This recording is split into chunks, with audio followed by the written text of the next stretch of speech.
मेरे पत्रकार बंधु तशरीफ रखते हैं, प्रशासन के लोग तशरीफ रखते हैं। जब पत्रकार होते हैं मुझे बड़ी खुशी होती है, कभी कभी मुझे भी अपने अखबार में फोटो देखने को मिल जाता है। दुआ निकलती है दिल से जब जब मेरा फोटो रद्दी बन के किसी जलेबी वाली की थैली में पहुंच जाता है, उसे टुकड़े करके, और खुशी जब होती है जब वो उससे जलेबी रख करके बार बार देता है, तो एक ऐसा मौका आता है कि मेरे फोटो को फिर जलेबी रख के किसी खूबसूरत औरत को दे दी जाती है। बड़ी दिल से दुआ निकलती है मीडिया के लोगों को। और सबसे ज्यादा खुशी जब होती है कि जब वो लेडी जो है खाने के बाद उसे मेरे फोटो को चाटती है, तो सबसे ज्यादा पत्रकार बंधुओं को दुआ निकलती है। उससे भी ज्यादा दुआ तब निकलती है जब वो कागज जमीन पर फेंक देती है और पड़ोस में बैठा हुआ कुत्ता बाकी काम करता है, अब और ज्यादा दुआ निकलती है। आधे पैसे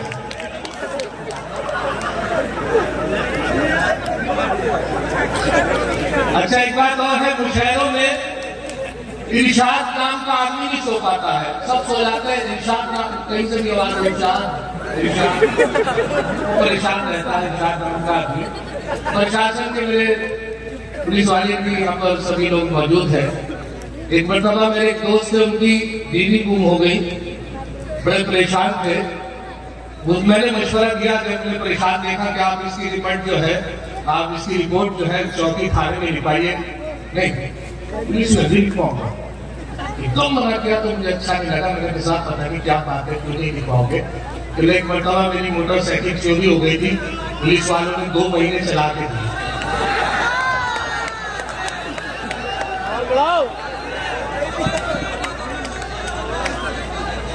नहीं, इनके लिए है मुशायरा। नहीं, आवाज नहीं आ रही क्या उधर? कोई बात नहीं, आप जो है परेशान ना हो, हमारे साउंड ऑपरेटर देख रहे हैं, कुछ फौरन उसको सही कर रहे हैं। आप एकदम बेचैन हो जाते हैं। हजारों दिल तेरे वादे पे ऐसे टूट जाते हैं, हजारों दिल तेरे वादे पे ऐसे टूट जाते हैं कि जैसे हाथ से गिरते ही अंडे टूट जाते हैं। और खड़ा रहता है दीवाना तेरे वादे पे यूं अक्सर, खड़ा रहता है दीवाना तेरे वादे पे यूं अक्सर, तमन्नाएं जमा रहती है, घुटने टूट जाते हैं। और वो जब भी मुस्कुराकर देखती है शोक नजरों से, वो जब भी मुस्कुराकर देखती है शोक नजरों से, जवां मर्दों के दिल बूढ़ों के चश्मे टूट जाते हैं। वो जब भी मुस्कुराकर देखती है शोक नजरों से, जवां मर्दों के दिल बूढ़ों के चश्मे टूट जाते हैं। और अभी अगर हमें भी एक शॉल मिल जाती तो सर्दी कम हो जाती है हमारी, लेकिन हमें तसल्ली करनी पड़ी कि कम से कम लिफाफा तो मिलेगा। गैरों का सदा अपना बनाता है लिफाफा, अनजान से पहचान कराता है लिफाफा। आ जाती है बेजान कागज में भी एक जान, आ जाती है बेजान भी कागज में भी एक जान, जब उस जान के हाथ में आता है लिफाफा। बस दम सा निकल जाता है शायर का उसी दम, हल्का उसे जिस दम नजर आता है लिफाफा। बस दम सा निकल जाता है शायर का उसी दम, हल्का उसे जिस दम नजर आता है लिफाफा। और अब मैं जब हासिल हुआ तो मेरे साथ कहीं ना कहीं कोई ना कोई झंझट हो जाता। मैं ट्रेन में सफर कर रहा था तो ऊपर की भट्ट मिली थी, नीचे खूबसूरत लड़का लड़की बैठे हुए थे, आपस में गुफ्तगू कर रहे थे।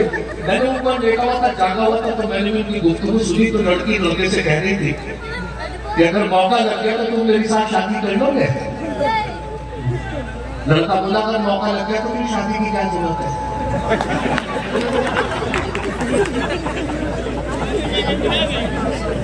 हम जहाँ जाए वहाँ लपका रहो, हम जहाँ जाए वहाँ लपका रहो। दोस्तों झंझट है हम भी नाम के, क्या करें ये नाम ऐसा मिल गया, वरना हम भी आदमी थे काम के। और थे नहीं हालात बेहतर, था परेशान हाल में, थे नहीं हालात बेहतर, था परेशान हाल में। दूसरे घर में मेरे साला भी रहने आ गया। मैंने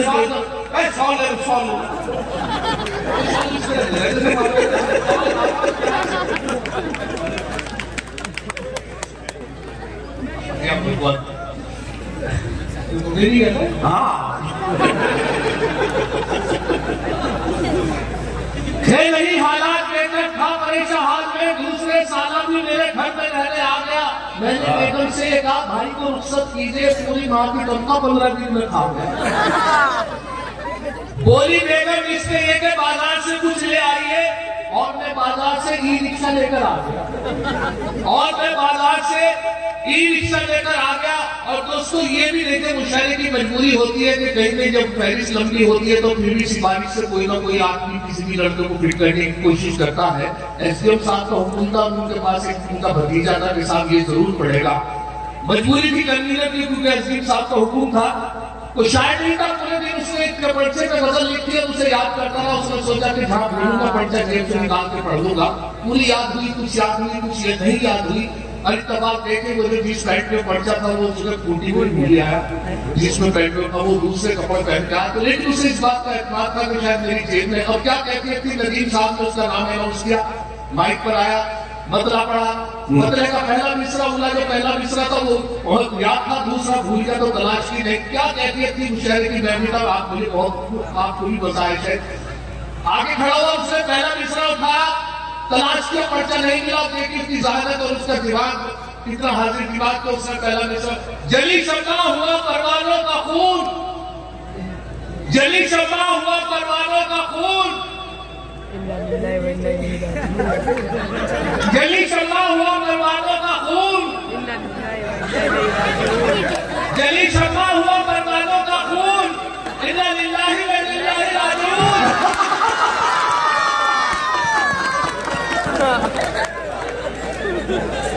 अच्छा, हमारे यहाँ एक जमात आई और उस जमात में अमीर जमात जो थे उनका डिसीजन इतना गलत हुआ कि उन्होंने अमीर जमात का ये होता है कि उसको भी हुक्म दे देता है कि साथ नमाज मुकम्मल हो जाए, उसके बाद आपको अनाउंस करना है कि सभी हज़रात तशरीफ रखते, इंशाअल्लाह नमाज के बाद दीनी बात की बात है। अब उन्हें गलत, अब ये देखें इनका अंदाजा सही नहीं था कि छोटे से बच्चों को जिम्मेदारी दे दी। बच्चा था बेचारा, कभी उसमें सलाम देने गया तो साथियों को खड़े होकर महफिल में उसे ये जिम्मेदारी दे दी कि बेटे साहब, तो बेटा आपको नमाज के बाद ये कहना है कि सभी हज़रात तशरीफ रखें, इंशाअल्लाह नमाज के बाद दीन ईमान की बात होगी। और इतनी लंबी बात साहब भूल गया। फिर उसके बाद उसने नमाज नियत मारने से पहले कोशिश की अमीर साहब से कि हजरत एक बार और बता दें। अब तो उन्होंने डांट के बताया, मैं कह रहा हूं के साथ सभी हज़रात तशरीफ रखें, इंशाअल्लाह नमाज के बाद दीन ईमान। साहब थोड़ी सी याद होगी, कुछ भूल गया और नमाज में यही याद करता रहा, रुकू में, सजदे में। हालत ये हुई कि एकदम जैसी नमाज मुकम्मल हुई, सलाम गिरा गया, दूसरी तरफ सलाम एकदम खुला हुआ, तेजी से उसने अनाउंस किया, हज़रात सभी तशरीफ रखें, इंशाअल्लाह नमाज के बाद इमाम साहब के बारे में बात होगी। इमाम साहब के बारे में भाई अब सुने साहब, शायद इससे इसी हवाले से कि दाढ़ी अगर नहीं है, क्या कहना, दाढ़ी अगर नहीं है मुसलमान तो है वो, दाढ़ी अगर नहीं है मुसलमान तो है वो, तबलीग के जलसों में भी जाता जरूर है। दाढ़ी अगर नहीं है मुसलमान तो है वो, तबलीग के जलसों में भी जाता जरूर है। पढ़ता नहीं नमाज कभी वो तो क्या हुआ, लेकिन जुमे के रोज नहाता जरूर, लेकिन जुमे के रोज नहाता जरूर है, नहाता जरूर है। और ये भी देखिए हाजी भाई की फरमाइश में ये कि साहब ईद की नमाज आप किसी वक्त भी रख देंगे, लेकिन हम लोगों की फितरत है मुसलमानों की, या मजबूरी समझ लीजिए कि फिर भी भाग के पकड़ते हैं। दरअसल पूरे महीने की मेहनत होती है, इसलिए देर से नमाज का वक्त रखा जाता है। हमारे यहाँ 9:30 बजे का वक्त था और 9:30 बजे के बाद मैंने भी साहब देर से आप खुली, मैं भी भाग के नमाज को पढ़ी साहब, लेकिन अल्लाह का शुक्र है पहली रकअत से मिली, बिल्कुल पिछली सब में आखिरी मुक्तदी, लेकिन इसके बाद भरोसादार कोई नहीं आ पाएगा। ये मांगी, लेकिन उससे एक रकअत निकलने के बाद 2 लड़के बड़ी तेजी से भाग आए और मुझे एहसास हुआ कि इनकी एक रकअत निकल गई। रात में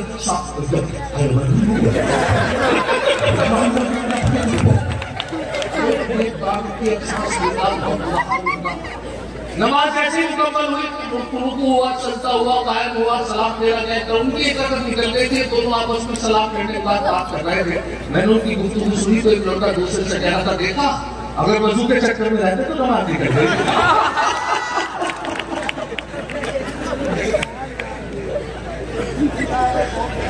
अब बुलाना फरमाए बदला 2-3 से और ताली बदल सुना रहा हूं कि मजा ये माना बड़ा 200 किनार में है। अरे वाह वाह सरदार भाई, मजा ये माना बड़ा 200 किनार में है, मगर ये डेली नहीं है, कभी कभार में है। मजा ये माना बड़ा 200 किनार में है, मगर ये डेली नहीं है, कभी कभार में है। और मेरे साहब तड़प के शेख से बोली ये दुख करे अत्तार, तड़प के शेख से बोली ये दुख करे अत्तार, तेरा इलाज कहीं है तो भी कबार में है। अच्छा वाह वाह वाह, तेरा इलाज कहीं है तो भी कबार में है। अब उधार पीता था ठर्रा जो रोज ठेके पर, उधार पीता था ठर्रा जो रोज ठेके पर, जनाब शेख से ऐसी पटी के बार में है। उधार पीता था ठर्रा जो रोज ठेके पर, जनाब शेख से ऐसी पटी के बार में है। और जरूर तू किसी नेता के घर का खाया, जरूर तू किसी नेता के घर का खाया, हराम रिस्क की बदबू तेरी डकार में है।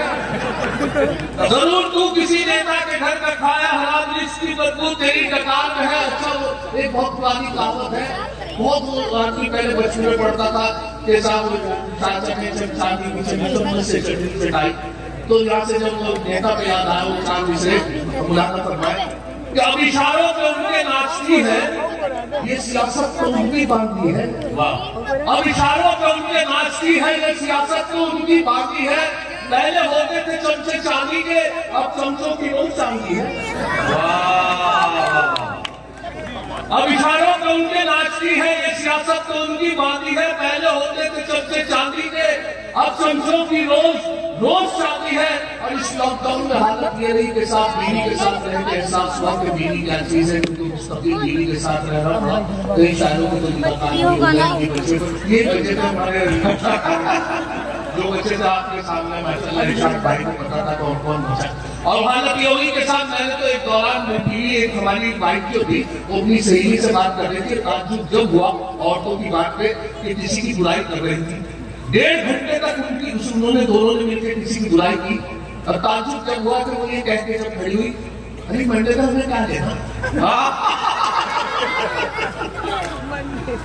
अब सुने साहब इसी सब गाने के आपके 4 मिसरे आपकी नजर कर रहा हूँ। एक तिल की भी तो बालों में स्याही न रही, वाह, एक तिल की भी तो बालों में स्याही न रही, कब तक तुझको मेरी जान बुलाए जाए। अब कबाड़ी के भी मतलब का नहीं तेरा वजूद, अब कहाँ तक तेरे पुरुषों को सवारे क्या कहना। अब कबाड़ी के भी मतलब का नहीं तेरा वजूद, अब कहाँ तक तेरे पुरुषों को सवारे जाए। और इसी लॉकडाउन में किसी का मेहमान आ गए, परेशान योगी के साथ बाहर निकलने का मौका न मिला। पुलिस वाले साथ कहना दे रहे थे कि कोई भी बाहर निकलता था उसकी पिटाई करते थे। हालत यही कि मेरे यहाँ एक मेहमान आ गए, 14-15 दिन तक घर में बैठ रहे और उनकी खिदमत उनकी मेहमान नवाजी के लिए मटन की दुकान बंद, चिकन की दुकान बंद, बहुत दालों से खिदमत की गई उनकी। सुबह को उड़द की दाल के नाश्ते में खिचड़ी, मूंग की दाल, शाम को लौकी दाल। अब हालत ये हुई कि 14-15 दिन जब उन्हें दाल खाते हो गए तो मैं अच्छा चांद की तारीख का अंदाजा नहीं था। कलियर शरीफ से मैं हाजिर हुआ हूँ। कलियर शरीफ में मेला भरना था, 12 रबी अव्वल की तारीख चांद की पूछनी थी। पूछा, कोई 8 बता रहा था, कोई 7, वाली साहब 4 बता रहे थे। मेहमान से पूछा, हजरत आप बताइए आप चांद की क्या तारीख है। मेहमान बोला, चांद का तो पता नहीं, आप दाल की 14। हमें एहसास हुआ तो मैंने मेरी वाइफ ने कहा कि आप उन्हें अंडा करी। अड्डे पे जब ध्यान दिया तो मैंने बहुत अच्छे ढंग से अंडा करी बनाई, उनके सामने पेश की मेरी वाइफ ने। और अंडे को देख के साथ उनके चेहरे के तासुरात देखे तो बड़ा अफसोस हुआ। या तो एसिडिटी बनती थी, उनका परहेज का डॉक्टर ने बना कर रखा था। तो यहाँ से 4 मिसरे सुन लीजिए कि अंडा करी को देखकर मेहमान ने ये कहा, अंडा करी को देखकर मेहमान ने ये कहा, माँ बाप से भी इनकी करा देते मुलाकात। अंडा करी को देखकर मेहमान ने ये कहा, माँ बाप से भी इनकी करा देते मुलाकात। झंझट ये बोले, इनके तो माँ बाप नहीं है, नीलामी यतीम के ही सर पे रख दो हाथ। वाह तो फारूक साहब का उनको कन्वीनर है मुशायरा जो डॉक्टर फारूक साहब उनको मुबारकबाद पेश करता हूँ, उनका शुक्रिया अदा करता हूँ। अभी हमारे चेयरमैन साहब ने फरमाइश की हकले से मुताल्लिक, मैं आपसे बात कर दूं कि हकला जो होता है बड़ा सीधे किस्म का आदमी होता है। उसकी वजह ये होती है कि अपनी बात पूरी नहीं कह पाता, हकला होता है। तो इसलिए दूसरा आदमी जब अटक जाता है तो दूसरा आदमी उसकी बात पूरी करता है। जैसे फिरोजाबाद में मुशायरा था, हाशिम भाई ने मुझे बुला रखा था, तो मुझे देर हो गई है, मैं रक्षा करके चला जा रहा था, रात का करीब 1 बजा था, रास्ते में अंधेरा था, सही नहीं पता था कि कहाँ पर जीआईसी कॉलेज है जहाँ पर मुशायरा हो रहा है। रक्षा वाले को नहीं मालूम था, तो मैंने कहा चलो किसी से पूछ लेंगे। इत्तेफाक से रात के अंधेरे में एक साहब आ गए थे और उनसे मैंने कहा रोको इनसे पूछते हैं, मुझे ही मालूम था ये हंकले हैं। तो परेशानी आई कि मैं जल्दी में बहुत और उनसे पूछ रहा हूँ, कोई जवाब देने की कोशिश कर रहे हैं, मैं ये सोचता हूँ शायद ये बात कह रहे हैं, वो बात होती नहीं थी। अब बुलाना पड़ा, क्या सिचुएशन थी, मैं उतना इलेक्शन से मैंने कहा कि ये जीआईसी कॉलेज कहाँ है,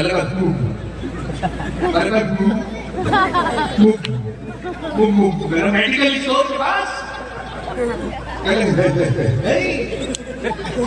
मैंने कहा अरे भाई मेरा मिनिस्ट्री टंकी के पास, नहीं अरे भाई भाई साहब आप कहने कहीं जाके कुछ बोलिए तो बोलने तो दे,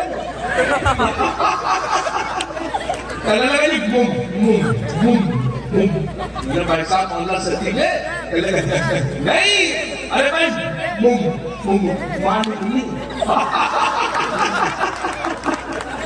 तो ये परेशानी आती है हकले के साथ। तो इसलिए ज्यादा परेशानी इस तरह से अच्छा एक साहब हमला को बोलते तो उनकी शादी की पहली रात जब वो कमरे में पहुंचे तो उनकी वाइफ जो थी घूंघट निकालने बैठी थी बेड के ऊपर, करीब पहुंचे बैठ के, पहले तो बैठने की इजाजत मांगने लगे, कोई जवाब नहीं मिला तो खुद ही बैठ गए और बैठ के फिर घूंघट हटाने के लिए कहने लगे अपनी वाइफ से। क्या सिचुएशन थी हकले के क्या पहले बैठने की इजाजत मांग रहे, उनसे पूछा, करीब पहुंचे, उससे पूछा कि अरे भाई तुम कौन हो, बैठ जाओ,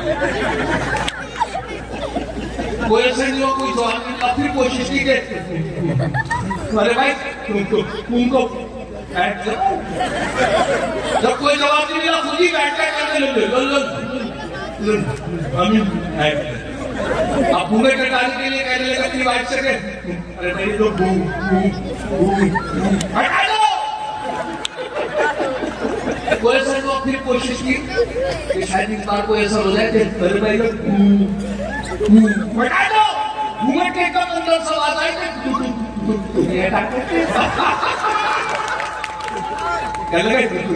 कमाल हो गया, तुम तो मेरी बहन नहीं।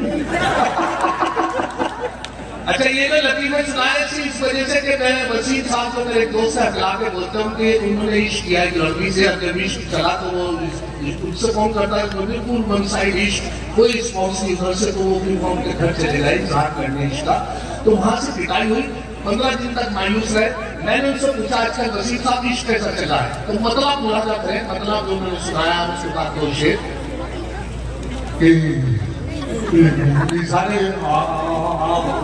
सारे आरज़ू का ना पीटा गया अलग, सारे आरज़ू का ना पीटा गया अलग, बालों का मेरे सर से समाता हुआ अलग। अब शेर बुलाना मेरे के मत पूछिए कि कैसी काम कर रही, मत पूछिए कि कैसी कयामत गुजर गई, भाई जब उसका मुझको पकड़ ले गया अलग। अच्छा एक शेर में वो कुछ शायरों की हकीकत ये कि दो पार्टे में बीच में ऐसा फंसा के बस, दो पार्टे में बीच में ऐसा फंसा, दो पार्टे में बीच में ऐसा फंसा के बस, बीवी अलग है, बीसी बिल्लू का